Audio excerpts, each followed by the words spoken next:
that I cannot make a decision for the life of me. If you give me this option and this option, I don't know. I'm in the middle, I'm stuck. Don't ask me. Just don't ask me questions, I don't know.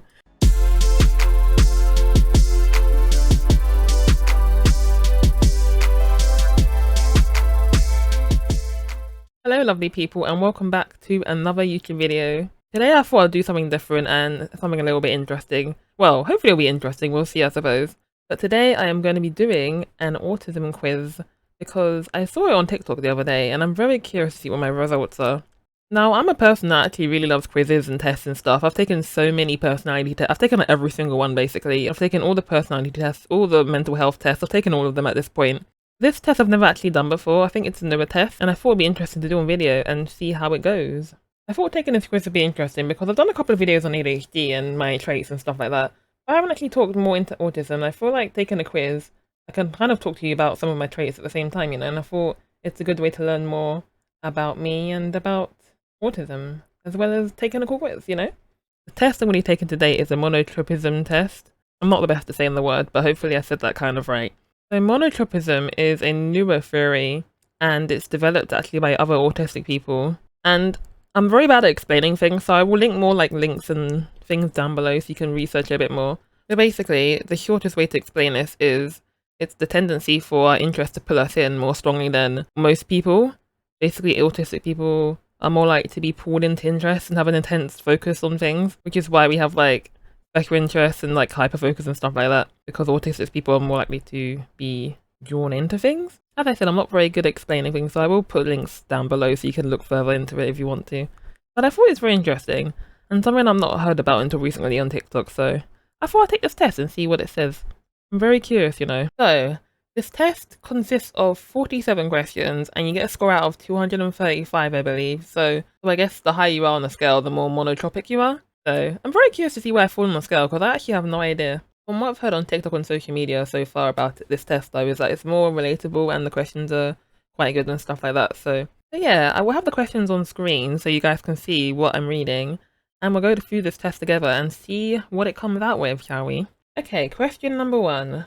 I sometimes become highly anxious by focusing on the many situations that might occur at a future event. Ooh. Sometimes, it depends on the event, but I'll say agree. I love to come up with like hypothetical situations about things that could happen, you know, that haven't even happened yet, so yeah, agree. I find sudden, unexpected disruptions to my intention startling. Yes. Yes. That's all I have to say about that, really. I am often totally focused on activities I'm passionate about to the point where I am unaware of other events. Yes. Depends, but also yes. I'm gonna say agree. I'm gonna do agree a lot. It depends, but yeah, when I'm focusing on things sometimes, I kind of don't take note of like things around me when I should do sometimes, you know. I tend to feel quite self-conscious unless I'm deeply absorbed in a task. I don't know, you know. That's a hard one. I'm gonna maybe sometimes. Because I always feel like I should be doing something when I'm not doing something. I always feel like I should be busy and I should be doing something. I always feel bad when I'm not doing anything. So maybe I'm self-conscious in that way. Like I'm very self-conscious at the fact that I'm not doing anything. Okay, that's another agree. Often when I am focused on activities, I do not notice I need the bathroom. Very strongly agree. And then I get up and I'm like, oh no, and I have to rush to the toilet. That happens most days. Very common. I find it easy to keep up with group discussions where everyone is speaking. Absolutely not. If there's too many people talking, I have no idea what's going on. It's just, my brain is just like, what? I cannot. Group discussions are very hard, honestly. I am usually passionate about a few topics at any one time. I would say yes. I always tell everyone I have a lot of hobbies, but I go through phases with my hobbies, you know. Sometimes I'm like drawing, sometimes I'm doing video stuff, sometimes I'm gaming. So, I do agree with that. Agree or strongly agree though? I'll say strongly agree. I manage uncertainty by creating routines. I'm very bad at routines, so I would love to have a routine, but I don't. But that's more because of my ADHD and I can't keep routines. This is where the conflict comes into play sometimes. When you have both ADHD and autism, there's a lot of conflict, and I love routines, but I can't stick to them for the life of me. I don't really have much routine in my life, I'm not gonna lie, as much as I would love to. Can I put it in the middle? I don't know which way to go, so I'm putting it in the middle. I need a quiet and predictable environment for me to switch from one task to the other easily. Yeah, I think I do thrive better when there's less noise, because when I'm in a noisy environment, I feel like I get distracted by people, like if there's like people talking in the background or like just chattering or like loud cars or whatever, I tend to get distracted by that. So I would say agree. Actually, I'll put a strongly agree. You know what? Strongly agree. Sometimes making a decision is so hard that I get physically stuck. Strongly agree. I hate making decisions. Anyone that knows me will know this, that I cannot make a decision for the life of me. If you give me this option and this option, I don't know. I'm in the middle. I'm stuck. Don't ask me. Just don't ask me questions. I don't know. People tell me that I get fixated on things. I do go through phases of things, but I don't think people specifically told me that I have. I'll say disagree. I'm not 100% sure on that one. I often loop back to previous thoughts all the time. It happens quite a lot when I'm having a conversation with somebody, and then we go on to a new topic, but then I loop back around to the old topic because I have like 2 more points I need to share like now, otherwise I'm going to forget. So that happens quite a lot, I think. That's definitely a strongly agree from me. I'm still fascinated by many of the things I was interested in when I was much younger. I would say agree. I feel like my interest, even though I've gained more interest, I feel like I still have a lot of the same interests as I did when I was younger. I'm still very much into creative stuff, especially like drawing, painting, all that stuff. Even things like reading, and even things like plushies. You can see all the plushies behind me. I've been interested in plushies since I was a young child. And things like Hello Kitty and all that stuff. I still love Hello Kitty. I have a Hello Kitty. You can't see her because she's blurry, but I have a Hello Kitty over there in the back. I've loved her since I was little, so yeah. I would say definitely strongly agree to that. I often struggle to concentrate in busy or unpredictable environments. Yes, if there's loads of noise, like I said before, then I can get distracted very easily. So definitely agree, strongly agree, I think. After a period of instability, I need a quiet and predictable environment. What's a good example of this now? I feel like when I go to events and stuff, it's quite unpredictable, you know, people, you can't really predict what's going to happen at events and stuff like that. And I feel like after that, I always need time to like wind down and chill and just do my own thing for a bit, you know, so I definitely agree with that. I'll put it as agree. I often lose sense of time when engaging in activities I'm passionate about. Strongly agree, I lose the whole day all the time because I'm doing something that I love and I forget that time is passing. I don't know, it happens all the time. I don't mind if someone interrupts me when I'm in the middle of an activity. That really depends on the activity, but sometimes it can be very jarring when somebody suddenly comes out of nowhere when I'm in the middle of something. I can get annoyed. It really depends what I'm doing, but sometimes I get annoyed. So I'm gonna say disagree, I think. I rarely find myself getting stuck in loops of thought.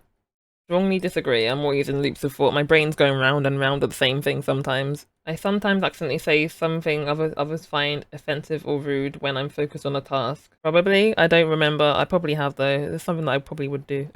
Or if I haven't said something rude specifically, I've spoken in like a rude tone. I think that's more likely something I would do. Like if someone like suddenly talks to me when I'm like busy doing something, I can kind of snap at them without meaning to. So that's kind of the same thing. So I'll say agree. When there is a lot of information to consider, I often struggle to make a decision. Strongly agree again. I'm very bad at making decisions, so nothing more to be said there really. When I'm working on something, I'm open to helpful suggestions. I would love to say I am open to suggestions, but now I'm thinking about it, am I? I don't know. Some of these questions really make you second guess yourself, you know? I'm like, am I open? Yeah, I really could do with an outsider's perspective, you know? I'm going in the middle because I don't know. I rarely find social situations chaotic. Wrongly disagree. I feel like most of the time they are. But then usually I'm going to like events and stuff and they're very chaotic in themselves, so. Sometimes when I'm focused on activity, I do not recall all the information I might need to make good decisions. Probably. I'm very forgetful, so I'm gonna say agree. I tend to do activities because I find them interesting instead of due to societal expectations. I think I understand, but I'm gonna say agree. I feel like I just do what I want to do rather than what is expected of me or what society might expect of me, I suppose. So I think that's all I'm saying. So yeah, I'm gonna say agree. I find social interactions more comfortable if communicating about a topic of interest to me. If I have stuff to say on the topic, then yeah, it's a lot more easier for me. If people are talking to me about topics or things that I don't understand or I don't know what to say, then it's a bit more awkward and I feel a bit weird, you know? So yeah, definitely. It's distressing to be unexpectedly pulled away from something I'm engaging in. Yes. If I'm really focused on something and then suddenly someone tells me I need to be somewhere else and I'm like in the middle of something, then yeah, it's a bit like, yeah, it's a bit stressful, you know? I don't like suddenly stopping doing things when I'm not ready to. I often engage in lengthy discussions on topics I find interesting, even though my conversational partner do not. I actually don't. I know it's very common for autistic people to go on like special interest rants and talk about their interests for like days and days on end. I've never really been like that. I do have interests, but I don't have interests that deeply that I go on and talk about forever, I don't think. I often engage in activities I am passionate about to escape from anxiety. Yeah, definitely. I feel like things like gaming or reading or just doing arts and crafts, they definitely help me when I'm feeling not so great in life. So I often find it difficult to switch topics after engaging in an activity for a long time. That definitely depends on what I'm doing. I'm going to put it as agree. It depends, but my brain can switch topics very quickly as well. Maybe that's more of an ADHD thing, but I can go from like topic to topic very quickly sometimes. So I don't know, I'm gonna put that in the middle because I'm not sure. I can often be distressed by a topic that others think of as trivial. Yeah, there's definitely been times where I've been getting stressed and worked up about something, and the other person's looking at me like, "What are you on about? Why are you getting all stressed for?" So yeah, actually, I'm putting a strongly agree. Often when I'm focused on activities, I do not notice that I'm thirsty or hungry. Oh yeah, for sure. Sometimes I'm too busy like working on crafts or whatever for hours, and then my stomach's suddenly really loudly rumbling. I'm like, oh, I'm extremely starving. I should probably make some food now. That happens quite a few times, yeah. So strongly agree. Routines provide an important source of stability and safety. Yes, even though I can't stick to them, they do provide stability. I do agree with that. When I have them, I do like having them, like I say. I just can't stick to them. I do agree with that statement though. I often experience anxiety over matters I have little certainty over.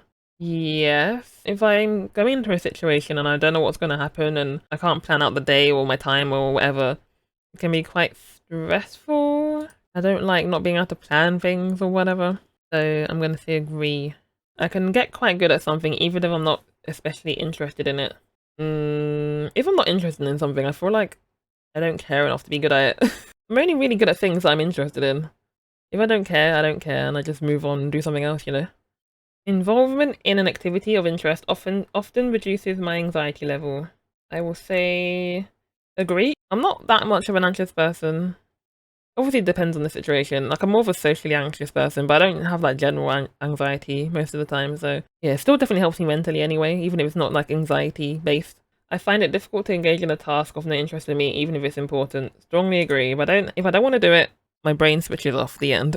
I usually mean what I say and no more than that. Yes, strongly agree. I usually say things as they are. I feel like people tend to read into things that don't need to be read into. I say what I mean and that's it. I don't mean anything else than what I'm saying. I often get stuck thinking about all the possibilities that might come out of a situation. Strongly agree. I'm one of those people that's up at 4 a.m. thinking about life and thinking about the 20 million situations that might occur tomorrow when I should be asleep, that kind of person. I rarely find simultaneously holding eye contact and making a verbal conversation with another person uncomfortable.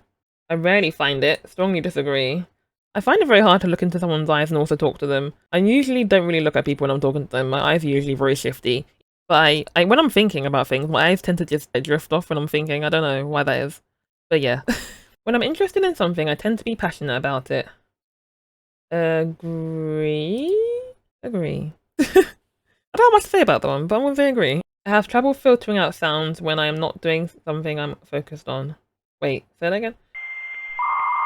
My brain is not comprehending this question. Okay, I think I understand now. My brain just switched off for a minute there. I was like, what is this question talking about? But, it depends on the sounds, the thing is. Because even when I'm focusing on something, I can still get distracted by sounds, as I was saying earlier. So it really depends. I need more context to this question. I'm going to put it in the middle. I often notice details that others do not. I feel like this question's always an autistic test, and I never understand. I don't know if I notice things that other people don't, because I don't know what other people notice. I'm putting it in the middle. I often find engaging in stimming, fidgeting, and rocking to be relaxing. Yes. I like playing with fidget. Where are my fidget toys? I usually have one on my desk, but I don't know where they are. But I like playing with fidget toys sometimes. I sometimes avoid talking because I cannot reliably predict how others will react, especially strangers. Yes. When I'm with strangers anyway, I'm very quiet anyway. I don't really talk. When I'm around people I don't really know. But that's probably one of the reasons why, honestly. I'll put agree. I find a problem I can't solve distressing and or hard to put down. It's not hard to put down, but it's definitely distressing. I hate things that I can't solve. But I just get mad and give up, to be honest. Oh dear. Strongly agree. I sometimes focus on an incident for a substantial time days after the event. Oh yeah, for sure. Especially if it's something embarrassing or just something that I could have done differently or whatever, you know, you're just thinking about it for like weeks on end afterwards. You're like, I could have said that, I could have done that. The moment's already gone, the other person's already forgotten about it, and they're still thinking about it like months later down the line, you know. When I'm interested in a topic, I like to learn everything I can about that topic. I would love to. There's so many topics and things I love and things I would like to learn about, but my brain cannot sit down and learn anything for the life of me. Like I said before, I'm not one of those people that will info dump on you because I don't know anything about anything. I have a lot of stuff I like, but I don't look up anything because I'm too lazy and I can't be bothered. Disagree. As sad as that is, honestly. Okay, so that was actually the last question. That took a while. Let's see what the results are. Okay, so it says, this is assessment for monotropism, a trait sometimes associated with autism, not autism directly. So it's not really an autism quiz, like it doesn't tell you if you're autistic or not. It's more about if you're monotropic or not.